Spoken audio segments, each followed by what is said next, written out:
মাটির অপমান আর চোখের জলে কুন্তি হয়ে নদীর জলে ভাসিয়ে দিতে পারি কখন চোখের লাভপ্রাপ্ত আমি সেই আসামের চা বাগানের ঝুপড়ি কামিন বস্তি থেকে যাকে আপনি নিয়ে যেতে চান সাহেবী বাংলোয় মধ্যরাতে ফায়ার প্লেসের ঝলসে ওঠা আলোয় মোদী আমি সেই রাজস্থানের শুকনো উঠোন থেকে বিপাশার জল আনতে যাকে আপনি পাঠিয়ে দেন 10 মাইল দূরের সরকারি ইদারায় আর 20 মাইল হেঁটে ক্লান্ত বিধ্বস্ত যে রমণী ঘরা কাছে ঘরে ফিরলেই যাকে বসিয়ে দেন চুলার আগুনের সামনে আপনার রুটি বানাতে আমি সেই মেয়ে যাকে নিয়ে আপনি মগ্ন হতে চান গঙ্গার ধারে কিংবা ভিক্টোরিয়ার সবুজে কিংবা সিনেমা হলের নীল অন্ধকারে যার চোখে আপনি এঁকে দিতে চান ঝুঁকো স্বপ্ন।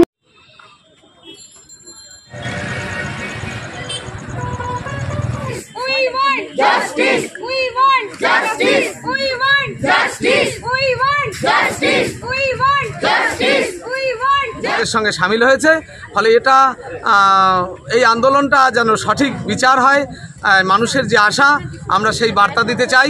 ইতিমধ্যে এলাকার সকল দোকানদার ইতিমধ্যে দোকানের আলো বন্ধ করে দিয়েছে এরকম একটা সময় যাদের বেচা কেনা হয় এটা যে সেই সমর্থন এই আন্দোলনের তার প্রকাশ। আজকে আমরা মেকআপ করলাম প্রদীপের আলোয় এবং মুখাভিনয় করব আমরা প্রদীপের আলোয়। সুপ্রিম কোর্ট আগামীকাল যে বসার কথা ছিল সেটা কিন্তু তারা স্থগিত হয়ে গেছে, এটা হতাশজনক। ফলে আমরা এই আন্দোলন চলতে থাকবে। আমরা চাইব আগামী দিন যেদিন শুনানি থাকবে যেন সেদিন আমাদের হতাশ হতে না হয় এবং যেন সঠিক বিচার হয় তিলোত্তমার, এই আশাই থাকলো।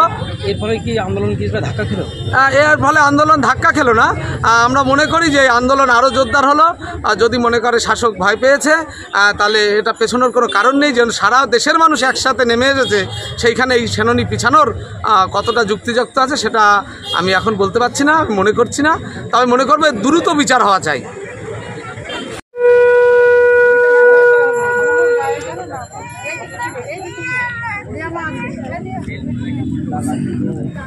আমরা এইভাবেই জুনিয়রের ডাক্তারদের সাথে থাকতে চাই।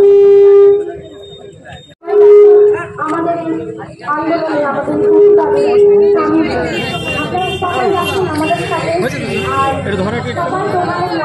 সবাই দোকানের লাইট বন্ধ করে সেটা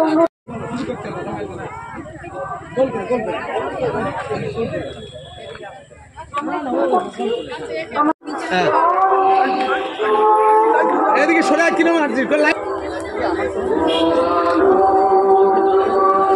ঘুরে দাঁড়া কাজল বেরিয়ে যা ঘুরে দাঁড়া সবাই মোমবাতি দিতে।